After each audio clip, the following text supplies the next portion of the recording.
Having a quick video this morning. I'm just going to close something and it comes on the screen, all these messages, which really, you're now supposed to read them and do a live video. Anyway, today I wanted to make a little batch of jam. So I'm going to show you all the bits and pieces that I use. So I'm going to turn you around first of all and give you a look. I've got a couple of these size. This is a Maslin pan. This is an old copper one, which I absolutely adore. And I've got a much bigger one as well. So you can see let's see if we can get some perspective here.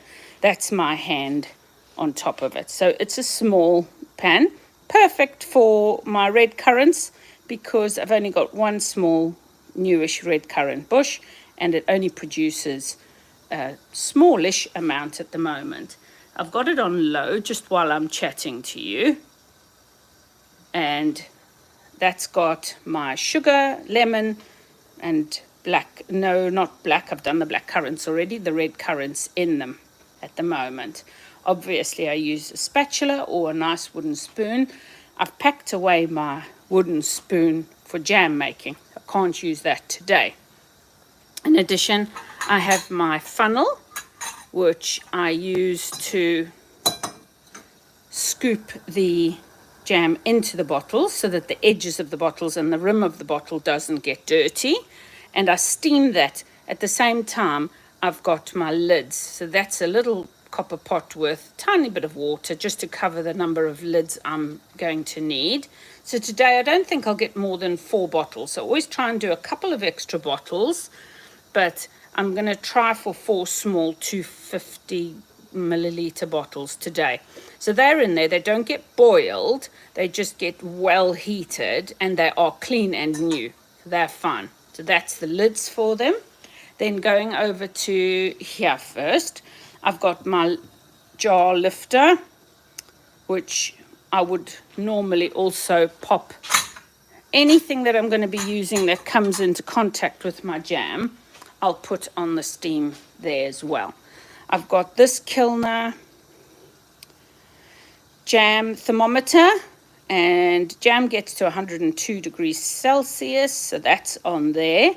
And on the back of this little one, you take this off. It's got a magnet on the end, and that's for lifting up your lids. So you pop that into the water so you don't have to handle your lids.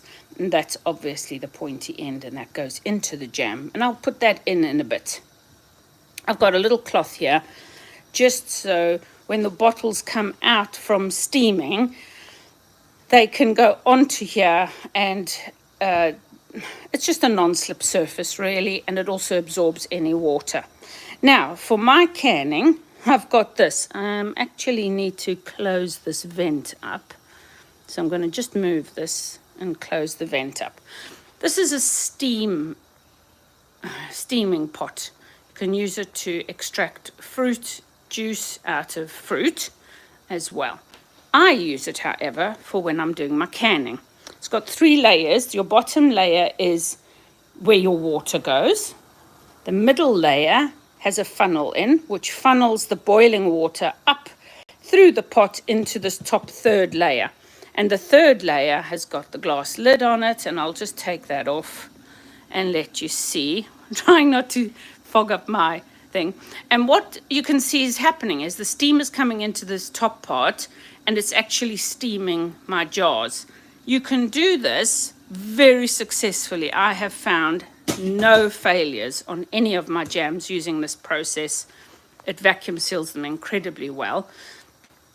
And it also means I only need 1 pot to actually complete my jam. I'm just going to, while I'm chatting to you, give this a quick stir and make sure nothing's sticking. Okay, that's going wrong quite well. I'll give it a few more minutes. Once I've finished here, I'll switch it up a bit so it bubbles a little bit quicker. The beauty of this is I've washed the bottles, they're going into here, and now they're getting sterilized. So I leave them in there for about 10 minutes, and that'll absolutely clean them properly. Not long before I start to put my jam into the jars, I'll remove them out of here, put them onto here, and I can immediately start putting jam into the bottles.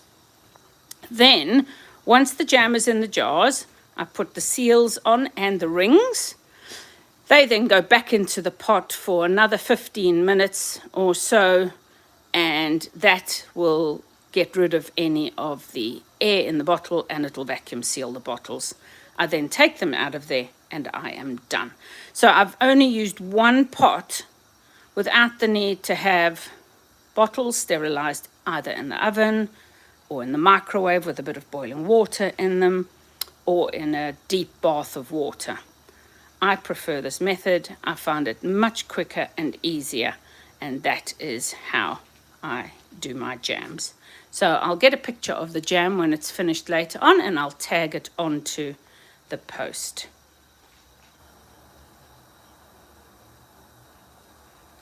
Thanks, everybody. Have a wonderful day. Bye.